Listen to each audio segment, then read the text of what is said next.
The summons, the message arrived on Earth like a thunderbolt from the stars. After 300 years of radio silence, the Galactic Council had finally decided to acknowledge humanity's existence. But this wasn't the warm welcome Earth had dreamed of. Ambassador Sarah Chen stood in the gleaming halls of the United Earth government, holding the translated message in her trembling hands. The words were cold, clinical, and brutally direct. The species designated as humans will present themselves before the Galactic Council to answer for their crimes against peaceful expansion. Failure to comply will result in immediate quarantine of your system. Crimes? Sarah whispered to herself. What crimes could humanity have committed? They had barely left their own solar system, establishing only a few mining colonies on Mars and Europa. Their fastest ships could barely reach 1/10 the speed of light. Director Marcus Webb, head of Earth's interstellar affairs, paced behind his desk. His weathered face showed the strain of 3 sleepless days since the message arrived. Sarah, I need you to understand something. This isn't a diplomatic mission. This is a trial. But what are we accused of? Sarah asked, her voice rising. She had spent her entire career preparing for first contact, studying alien psychology theories, learning to be Earth's voice among the stars. None of her training had prepared her for this. Webb pulled up a holographic display showing their deep space monitoring stations. Our long-range sensors have been picking up something strange, ships, massive ones. They're moving into position around our system, but staying just outside the heliopause. They're not hiding their presence anymore. Sarah felt her stomach drop. How many? 17 vessels, each one larger than our biggest space station. Sarah, these aren't exploration ships. These are warships. The weight of Earth's future suddenly pressed down on her shoulders. Billions of people going about their daily lives, completely unaware that their entire civilization hung in the balance. Children playing in parks, students attending classes, farmers tending their crops, all of it could end based on what happened in a courtroom among the stars. Why me? Sarah asked quietly. Webb's expression softened slightly. Because you're the best we have. Your doctorate in xenopsychology, your work with the AI translation protocols, your ability to stay calm under pressure. Earth needs all of that now. Over the next week, Sarah prepared for what might be humanity's final diplomatic mission. She studied every scrap of information they had about galactic civilizations, which wasn't much. Most came from intercepted transmissions and long-range observations. The Galactic Council appeared to be made up of dozens of species, all far more advanced than humanity. The ship they provided was beautiful and terrifying in equal measure. It appeared in Earth's orbit without warning, a sleek vessel of impossible curves that seemed to bend light around its hull. No human technology could have detected its approach. As Sarah's shuttle docked with the alien ship, she got her first look at her escorts. The beings called themselves the Nexari. Tall and thin with silver skin and large, unblinking eyes. They spoke through electronic translators in voices that sounded like whispered wind. Human Sarah Chen, one of them said. You will remain in your designated quarters during transit. Contact with the crew is forbidden. We will arrive at the council station in 7 of your days. The journey through hyperspace was unlike anything Sarah had ever experienced. Through her small porthole, she watched as reality twisted and bent around them. Colors that had no names danced past the window, and she could swear she heard music in the hum of the ship's engines. But her wonder was tempered by fear. Each day brought them closer to a trial where humanity would face charges they didn't even understand. The Nexari gave her no information, no hints about what awaited her. They delivered food through a slot in her door and ignored her questions completely. On the 5th day, Sarah received another message from Earth. Director Webb's face appeared on her personal communicator, looking even more tired than before. Sarah, we've made a discovery. Our archaeologists have been working around the clock, and they found something. Ancient ruins on Titan buried under the ice. The technology is definitely not human, but it's old, really old. We think someone was in our system long before we developed spaceflight. Sarah's mind raced. Could these ruins be connected to the charges against humanity? Had Earth been claimed by some alien civilization thousands of years ago? Were humans considered trespassers in their own solar system? There's more. Webb continued. The ruins aren't empty. We found storage devices and our AIs are working to translate them. Sarah, I think these might contain information about why the Council is so angry with us, but we won't have answers before you arrive at the station. The message ended, leaving Sarah alone with her thoughts and fears. Outside her window, the twisted colors of hyperspace continued their endless dance, carrying her toward a destination that could determine the fate of every human who had ever lived. As the seventh day approached, Sarah felt the ship begin to slow. Soon, she would face the Galactic Council and learn what crimes humanity was accused of committing. But more importantly, she would discover whether Earth's children had a future among the stars, or if they would be forever trapped in their own small corner of the galaxy. The real question wasn't whether humanity was guilty of something. The question was whether the truth would be enough to save them. The Council chamber. The station was magnificent and terrifying. As Sarah's escort ship approached, she pressed her face to the porthole and gasped. The structure was easily the size of Earth's moon, a sprawling complex of interconnected rings and spires that glowed with their own inner light. Thousands of ships moved between the docking bays like busy insects around a hive. The heart of galactic civilization, one of her Nexari escorts said, speaking for the first time since the journey began. 147 member species, over 2,000 years of peace and cooperation. Until now, Sarah tried to process the implications. 2,000 years of peace, and somehow humanity had managed to threaten it without even knowing other species existed. The weight of that responsibility made her hands shake. The docking procedure was unlike anything in human experience. Instead of mechanical clamps and airlocks, their ship was gently pulled into a bay by invisible forces. Gravity adjusted automatically as they moved. From the ship's artificial field to the stations, the air that flooded in when the doors opened smelled of ozone and something sweet like flowers. Sarah's first steps onto an alien station were accompanied by a committee of beings she had only seen in blurry, long-range images. The Vorthak delegation stood nearly 8 feet tall, covered in what looked like living crystal formations. The Zephyrians floated in personal atmosphere bubbles, their gas-based bodies shifting like colored smoke. Most unsettling were the Hyvarathi, insectoid creatures whose compound eyes reflected every movement with mathematical precision. Human Ambassador, the lead Vorthak, spoke in perfect English. You will follow the prescribed path to the council chamber. Deviation will result in immediate detention. They walked through corridors that defied human understanding of architecture. The walls curved upward and seemed to extend infinitely, covered in symbols that hurt to look at directly. Other beings moved past them, species Sarah had never seen or imagined. Some walked, others flew, and a few seemed to phase in and out of visible reality entirely. So many species, Sarah murmured to herself. 147, the Vorthak confirmed, united in purpose, united in law, united in their judgment of your kind. The council chamber was a vast sphere with no visible floor or ceiling. Representatives from dozens of species floated at different levels on platforms that moved through the air like living things. At the center sat the High Arbiters, 3 ancient beings whose species Sarah couldn't identify. They looked old beyond measure, their forms shifting between states of matter as if they existed in multiple dimensions at once. The human delegation will present itself, one of the arbiters announced, its voice echoing from everywhere and nowhere at once. Sarah stood alone on a small platform that had risen from the floor. Around her, hundreds of alien eyes focused on her with expressions she couldn't read. The silence was deafening, broken only by the soft hum of translation devices and life support systems.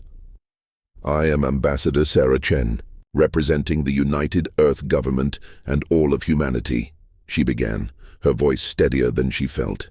We have come as requested to answer the charges brought against our species. Though we must confess, we do not understand what we are accused of.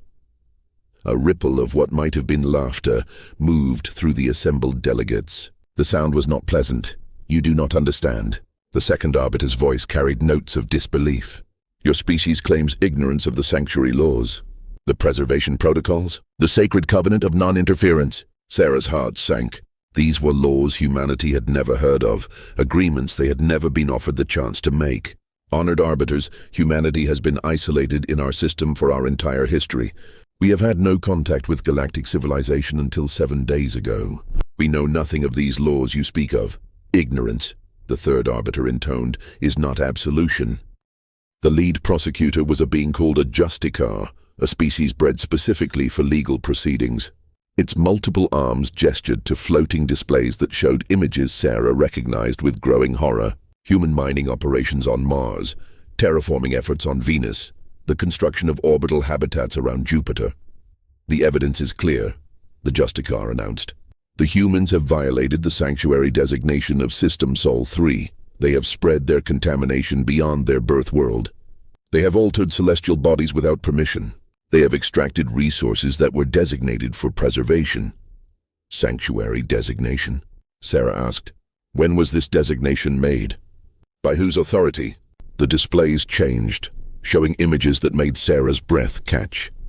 Ancient structures on Mars hidden beneath the human settlements, crystalline formations on Europa that she now realized weren't natural ice formations, ruins on Titan that matched the recent discovery Earth had made. The predecessors, the first arbiter said, and the entire chamber fell silent in what was clearly reverence. 50,000 years before your species discovered fire, the predecessors walked among the stars. They chose certain systems as sanctuaries, places where their memory would be preserved. Your system was one of these sacred spaces. Sarah felt the pieces falling into place. The ruins on Titan, the structures our people found. We didn't know what they were. You didn't know because you didn't ask, the justicar replied coldly. The moment your species developed spaceflight, you should have petitioned the Council for guidance. Instead, you spread like a virus, contaminating worlds that should have remained untouched. Around the chamber, delegates nodded in agreement. Some made sounds that Sarah assumed were expressions of disgust or anger. The weight of their condemnation was crushing, but something in their certainty made her pause. May I ask a question? Sarah said, her diplomatic training finally kicking in. You may ask, the first arbiter replied. How exactly were we supposed to petition a council we didn't know existed? How were we supposed to learn laws that were never shared with us? If our system was designated as a sanctuary 50,000 years ago, why was no effort made to contact us when we developed radio technology 3 centuries ago? Why wait until now? The silence that followed was different from before. Where there had been certainty, Sarah now sensed the first hints of doubt.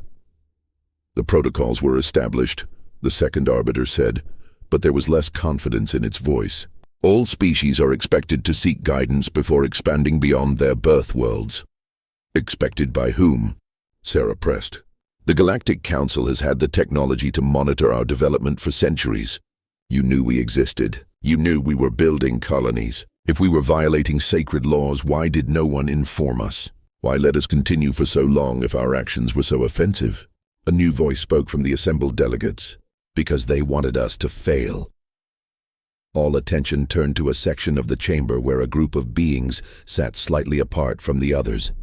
Sarah couldn't identify their species, but they had the bearing of those who had been dismissed or ignored. The sanctuary laws, the being continued, are applied selectively. Some species are warned, others are guided, and some are left to transgress so that they can be judged harshly. The first arbiter's form flashed with what might have been anger. The keepers will not speak out of turn. We will speak truth, the keeper replied. As is our ancient right, this human speaks correctly. Her species was left ignorant by design. The question this council must answer is why. Sarah realized she had just found humanity's first ally among the stars, but she also understood that the trial was far from over. The real questions were just beginning to surface, and the answers might shake the foundation of galactic civilization itself. The council chamber fell silent again, but this time the silence held the promise of revelations to come.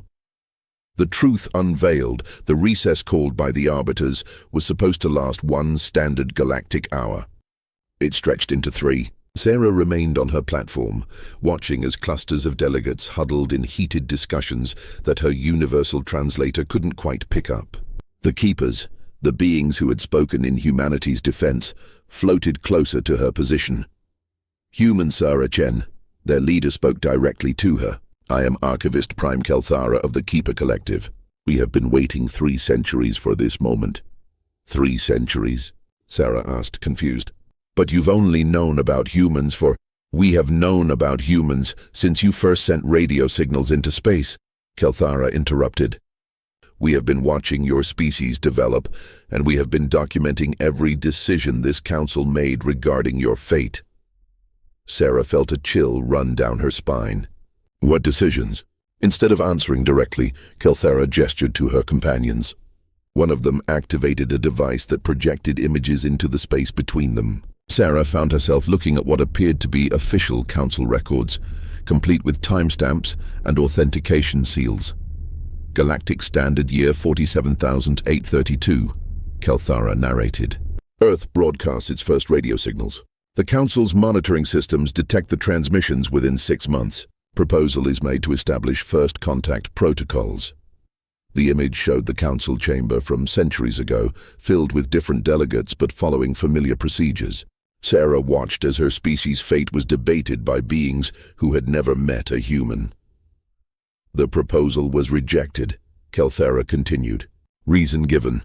Premature contact with a primitive species might contaminate their natural development. But that's not what happened next, was it? Sarah asked, reading between the lines. No, Galactic Standard Year 47,845.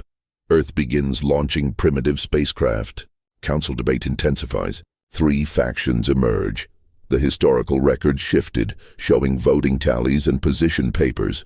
Sarah could see the political landscape of galactic civilization laid out in cold numbers and diplomatic language. Faction 1, immediate contact and guidance. Faction 2, continued monitoring with eventual integration. Faction 3, Kelthara paused, her expression darkening. Faction 3 argued that humanity showed signs of dangerous expansion tendencies and should be contained or eliminated before reaching interstellar capability. Sarah's blood ran cold. They wanted to destroy us? The debate continued for decades, but then humanity did something unexpected. You began to show restraint. The images changed, showing Earth's space development through alien eyes. Sarah saw her species' struggles with environmental damage, the wars that nearly destroyed them, and then the gradual shift toward more careful expansion. Your species almost destroyed itself, then pulled back from the brink, Kelthara explained. You developed sustainable technologies. You began to repair your world. You showed wisdom that many species never achieve. Faction 3 lost support, so why weren't we contacted then? Because of the sanctuary designation, another keeper said, floating closer. It became the perfect excuse for inaction. The ruins in your system were designated as predecessor heritage sites, making contact legally complicated. Sarah was beginning to understand. Someone wanted to use the sanctuary laws against us. Exactly. If humanity could be allowed to violate the sanctuary unknowingly, then evidence of violation could be used to justify any action against your species, including complete sterilization of your system. The truth hit Sarah like a physical blow. This was a trap. We were set up to fail. Some of us believe so, Kelthara confirmed. But proving it requires evidence that certain council members have been very careful to hide. Before Sarah could respond, the arbiters called the session back to order. As the delegates returned to their positions, she noticed the clustering patterns had changed. Where before there had been unified hostility toward humanity, now she saw clear divisions. Whispered conversations continued even as formal proceedings resumed. The council recognizes the human delegation, the first arbiter announced. You may present your defense to the charges. Sarah stood straighter, drawing on every bit of her training and the new information the keepers had provided. Honored arbiters, esteemed delegates, I stand before you not just as humanity's representative, but as evidence of a fundamental injustice. Murmurs rippled through the chamber. This was not the tone of a species begging for mercy. The keepers have shown me records proving that this council has known of humanity's existence for over 3 centuries. You watched us develop spaceflight. You observed our expansion into our own system. You had countless opportunities to inform us of the sanctuary designation and the laws we were unknowingly violating. The protocols, the Justicar began. The protocols, Sarah interrupted, appear to have been selectively applied. I have here documentation showing that 17 other species received guidance and warnings when they approached sanctuary systems. Humanity received nothing. She gestured, and Kelthara's data projectors activated, flooding the chamber with evidence of differential treatment. The delegates stirred as they saw the clear pattern of communication offered to some species, but not others. Furthermore, Sarah continued, her voice growing stronger, I challenge the Council to explain why, if the predecessor ruins in our system were so sacred, no effort was made to protect them for 50,000 years. Why were they left buried and hidden instead of being properly marked and preserved? This question hit something vital. Several delegates began speaking at once, their translators creating a cacophony of competing arguments. The arbiters called for order, but the damage was done. Doubt had been planted. The human raises valid questions, came a new voice from the chamber. Sarah turned to see a magnificent being that seemed to be made of living light, speaking from one of the highest platforms. I am Speaker Luminous of the Ethereal Collective. We moved to suspend these proceedings, pending a full investigation of the protocols followed regarding species Human Soul 3. Seconded, came another voice, then another. The first arbiter's form flickered with what Sarah now recognized as distress. Such an investigation would require months, possibly years. The violations are clear and present, as is the evidence of procedural misconduct. Speaker Luminous replied coolly, unless this council no longer values justice over expedience. The challenge was direct and public. Sarah watched as the political dynamics of galactic civilization played out before her eyes. Species that had seemed united in condemning humanity were now questioning the very foundations of the case against them. But it was what happened next that truly shocked her. From the section reserved for the most senior council members, a being rose that Sarah hadn't noticed before. Ancient beyond description, it moved with the careful deliberation of something that had witnessed the rise and fall of civilizations.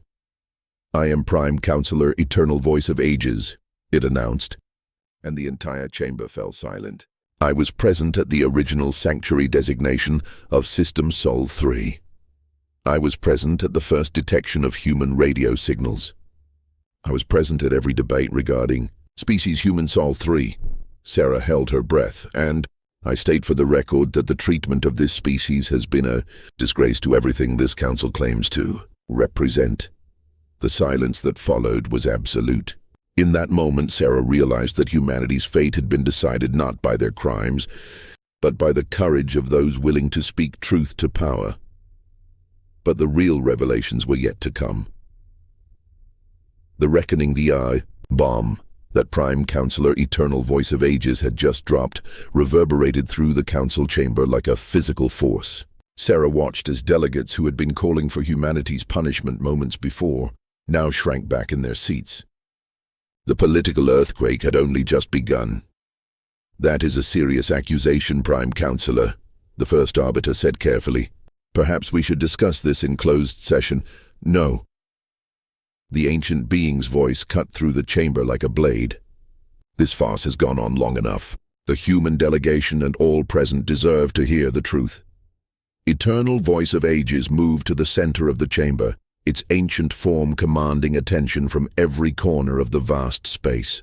Sarah noticed that many of the delegates wouldn't meet its gaze. 50,000 years ago, the predecessors did indeed designate System Sol 3 as a sanctuary, but the designation was not for the preservation of ruins or artifacts. The sanctuary was established for the protection of a primitive species showing unusual potential for wisdom and growth. Sarah felt the words hit her like lightning. Us. The sanctuary was meant to protect humanity. Yes, young ambassador. The predecessors saw something in your early ancestors that they deemed worthy of protection and nurturing. The ruins scattered throughout your system were not monuments to the dead. They were gifts for the living. Technologies and knowledge caches meant to be discovered when your species reached sufficient maturity. The implications crashed over the chamber like a tidal wave. Species that had been condemning humanity for violating sanctuary laws were now learning that humans were the very beings the sanctuary was meant to protect. But that's impossible, the Justica protested. The records clearly state, "The records have been altered," Eternal Voice of Ages replied with devastating calm.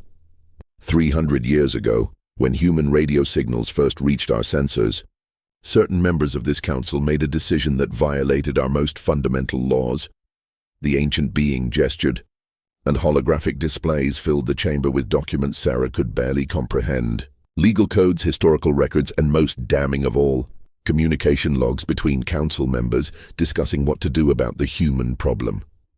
Faction 3, as the Keepers termed them, represented species who saw humanity as a potential threat to their own dominance.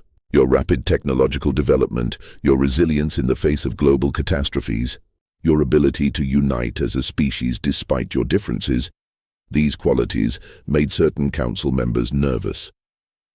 Sarah began to understand the scope of what had been done to her species. They couldn't destroy us outright because of the predecessor protection, so they found another way. They rewrote history, the Prime Counselor confirmed. The sanctuary designation was changed from protection to preservation. Humanity went from being the protected to being the violators. It was elegant, efficient, and completely illegal. Who? Sarah asked. Which species were involved? Before the Prime Counselor could answer, chaos erupted in the chamber. A section of delegates, Sarah counted at least 8 different species, suddenly activated some kind of jamming field. The lights dimmed, and emergency alarms began sounding throughout the station. Containment protocol activated, came an artificial voice over the station's communication system. All delegates remain in position. Security teams responding to threat in council chamber. Through the strange haze created by the jamming field, Sarah could see the conspirators moving. They weren't trying to escape. They were trying to destroy something. She watched in horror as they pulled out devices that looked like weapons. But instead of pointing them at people, they aimed them at the data cores containing the evidence. "They're trying to destroy the records," Kelthara shouted over the alarms. What happened next would be remembered as the moment galactic civilization almost tore itself apart. Species that had coexisted peacefully for millennia suddenly found themselves choosing sides in a conflict that threatened the very foundation of their society. The ethereal collective responded first, their beings of living light creating barriers of pure energy that blocked the conspirators' weapons. The Vorthak delegation, despite having escorted Sarah as prosecutors, now turned their crystal-enhanced strength against the species trying to destroy evidence. But it was the Hivarathi who provided the solution. Their insectoid forms moved with mechanical precision, and Sarah realized they had been recording everything with their compound eyes. They were living backup systems for the entire proceedings. All evidence preserved in biological memory cores, the Hivarathi Queen announced as her warriors swarmed the conspirators. Destruction of data cores is irrelevant. Truth is maintained. The battle, if it could be called that, was over in minutes. The jamming fields collapsed, and normal lighting returned to the chamber. 8 species found their delegates in custody, their conspiracy exposed for all to see. Prime Counselor Eternal Voice of Ages had not moved during the entire incident. Now it spoke again, its voice heavy with the weight of ages.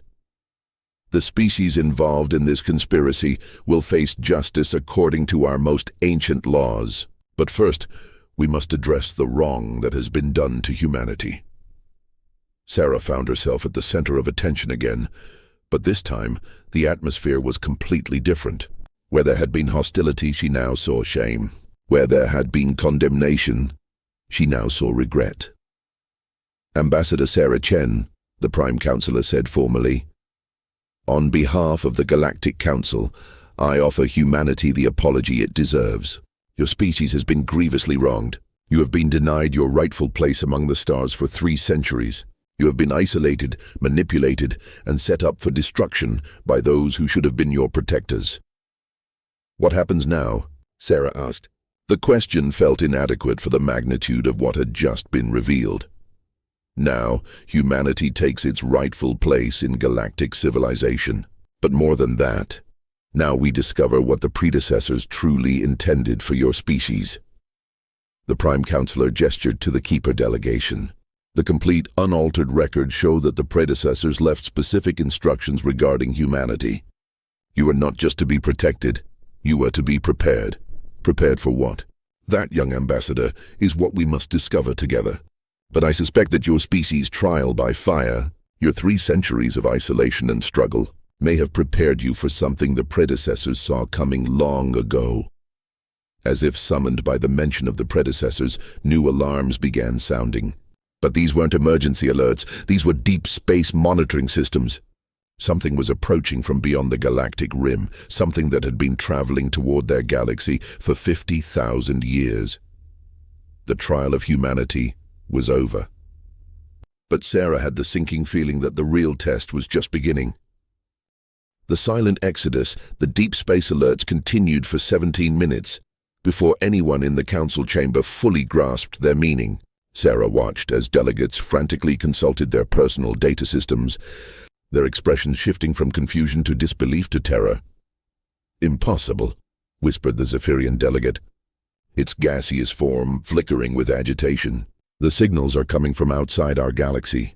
Prime Counselor Eternal Voice of Ages remained still, but Sarah could sense a change in its ancient presence.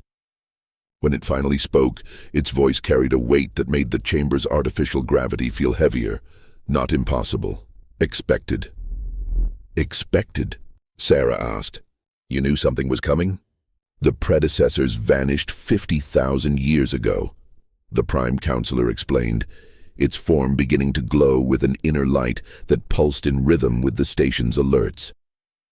We always assumed they had transcended to a higher plane of existence or simply died out naturally. We were wrong. The main display activated, showing a view of space that stretched beyond anything Sarah had ever imagined. At the very edge of sensor range, barely visible against the cosmic background radiation, shapes were moving. Ships, if they could be called that. Larger than anything in the known galaxy. They left, the Prime Counselor continued. The predecessors departed our galaxy to face something that was coming. Something they knew would arrive exactly 50,000 years later. And they left us to deal with it, Kelthara said, understanding dawning in her voice. No, the Prime Counselor corrected.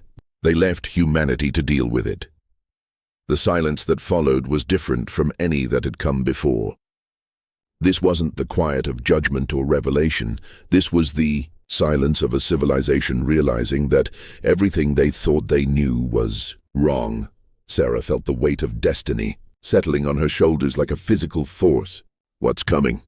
Instead of answering directly, the Prime Counselor activated systems that Sarah hadn't even known existed. The entire chamber transformed, walls becoming transparent, floor and ceiling dissolving until they seemed to be floating in space itself. And in that space they could see them clearly. Ships. Thousands upon thousands of ships, each one the size of a moon. They moved in perfect formation, their black hulls absorbing light rather than reflecting it.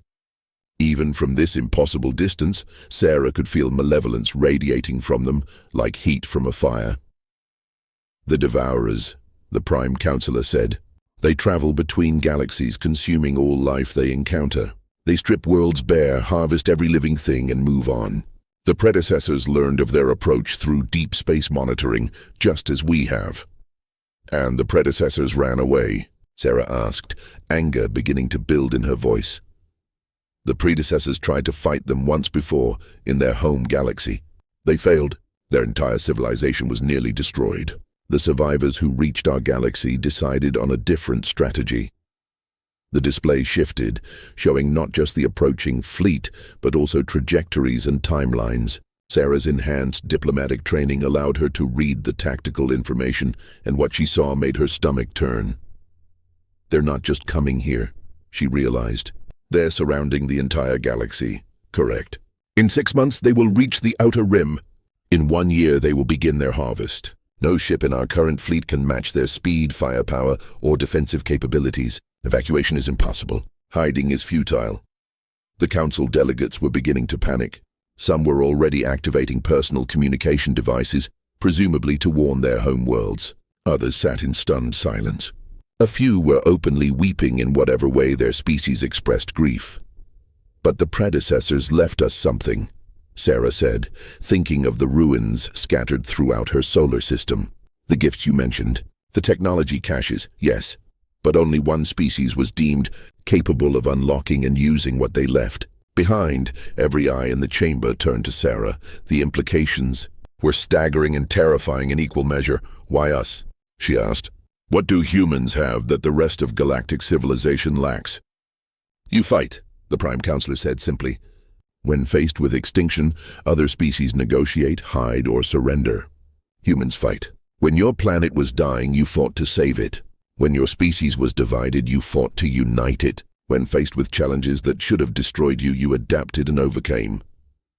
"But we're just one species," Sarah protested. "We barely have interstellar flight. How are we supposed to face something that destroyed the predecessors?" "Because the predecessors learned from their defeat," Kelthera interjected. "The Keeper archives contained fragments of their final plans. They couldn't defeat the Devourers through superior technology or overwhelming force, but they believed that a species with the right psychological profile might succeed through methods they never considered." The Prime Counselor nodded. "The predecessors were ancient when they faced the Devourers. Set in their ways, predictable in their strategies, the Devourers had learned to counter their every move. But humanity represents something new. Insanity?" Sarah asked with grim humor. "Unpredictability. Creativity born of desperation. The willingness to sacrifice everything for principles that other species consider abstract concepts." Sarah looked around the chamber at the faces of beings who had lived for millennia in peace and prosperity. She saw wisdom there, and knowledge and advanced civilization beyond anything humans had achieved. But she also saw fear, and in that fear, she understood what the predecessors had seen in humanity. "You want us to do your fighting for you," she said. "We want to survive," the Prime Counselor replied honestly. "But more than that, we want our children to survive, your species included, and if we refuse, then in 1 year the galaxy dies. Every civilization, every species, every world that has ever produced art or music or poetry will be consumed by beings that see life as nothing more than fuel for their machines." Sarah closed her eyes, thinking of Earth, of the blue oceans and green forests that humanity had almost destroyed and then fought to save, of the billions of people who didn't even know this conversation was taking place, of children playing in parks who deserved the chance to grow up and explore the stars. When she opened her eyes, her decision was made. "We'll need access to all the predecessor sites in our system," she said, "and we'll need this council to stop treating my species like criminals and start treating us like allies." "Done," the Prime Counselor said immediately. "We'll also need every ship, every piece of technology, every weapon that galactic civilization can provide. You'll have it all. And if we fail," the ancient being's form flickered with something that might have been hope or might have been resignation, "then we fail together, as civilized beings should." Sarah nodded, then activated her communication system to contact Earth. Director Webb's tired face appeared on the screen, and she could see the questions in his eyes. "Director," she said, her voice steady despite the enormity of what she was about to say, "recall all our deep space vessels immediately. Evacuate the outer colonies and bring everyone back to Earth orbit. And contact our military leaders. Sarah, what's happening?" She looked around the council chamber one more time at the faces of beings who had put the fate of the galaxy in humanity's hands. Some looked hopeful, some looked doubtful. All of them looked desperate. "We're going to war," she said simply, and with those words, the age of human isolation ended and the age of human leadership began. But first, they had to survive what was coming. In the depths of space, the Devourer fleet continued its inexorable approach, unaware that for the first time in their long history of conquest, they would face an enemy that had learned to turn desperation into strength. The real battle for the galaxy was about to begin. Epilogue. The Price of Truth. 3 months after the Council Chamber revelations, Sarah stood on the observation deck of humanity's first true starship, watching Earth recede behind them. The vessel, built using a combination of human engineering and predecessor technology, was heading toward the galactic rim where the first Devourer scouts had already begun their advance. The transformation had been incredible to witness. Humanity, freed from centuries of isolation and armed with the truth about their destiny, had responded with typical human intensity. Every shipyard in the solar system worked around the clock. Every nation on Earth contributed resources and personnel. The species that had spent 3 centuries being denied their place among the stars were making up for lost time with breathtaking speed. But it was the other changes that truly amazed Sarah. The Galactic Council, shaken to its core by the conspiracy and the approaching threat, had undergone its own transformation. Species that had barely acknowledged each other for millennia were now working together with desperate cooperation. The 8 conspiring species, stripped of their council membership and facing justice, had been replaced by younger, more adaptable civilizations. Most importantly, humanity was no longer alone. The Keepers had established permanent research stations throughout the Sol system, working with human scientists to unlock the predecessor caches. The Ethereal Collective had provided shield technologies that made human ships nearly invulnerable to conventional weapons.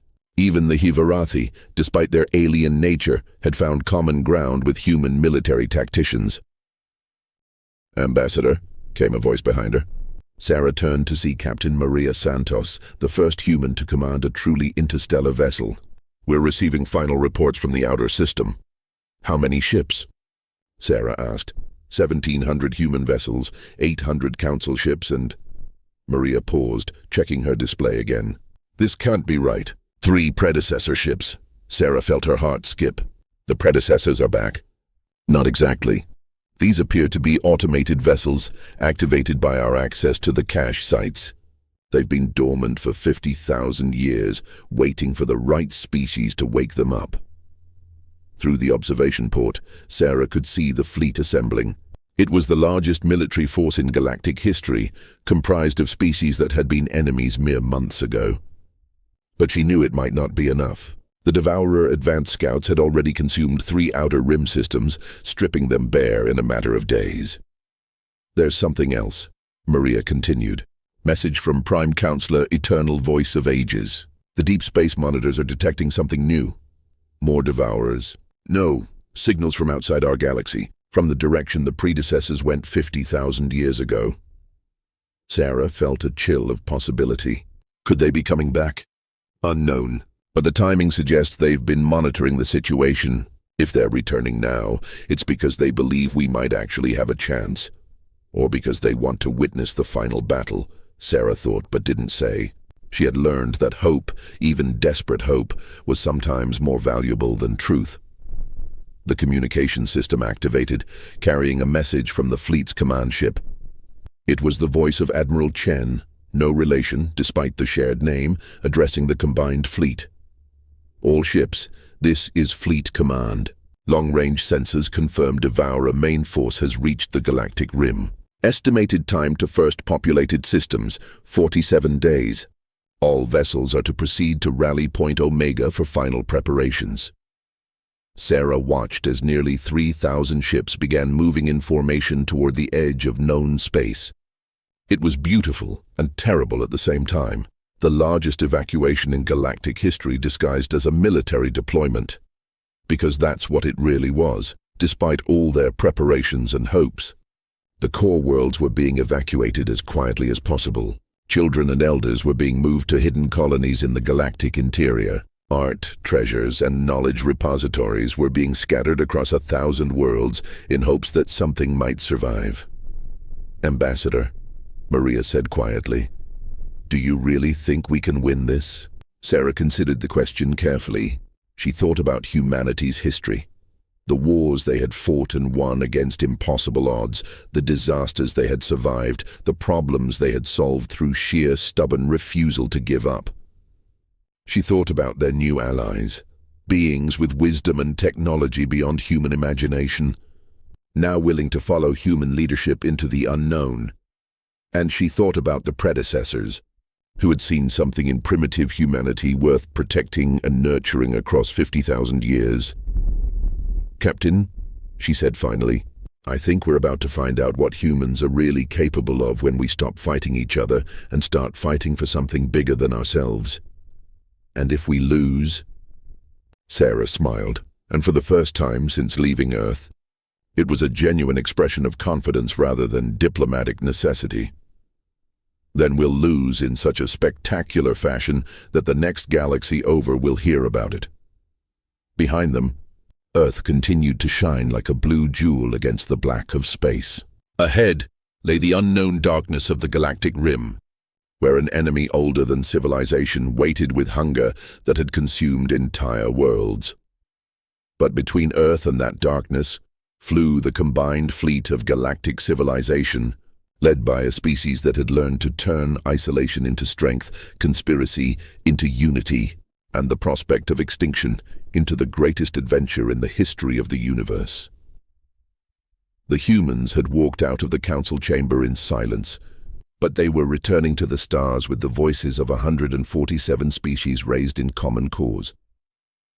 And in the deep void between galaxies, signals pulsed with messages 50,000 years in the making, as the predecessors began their long journey home to witness the final test of the species they had chosen to inherit the stars.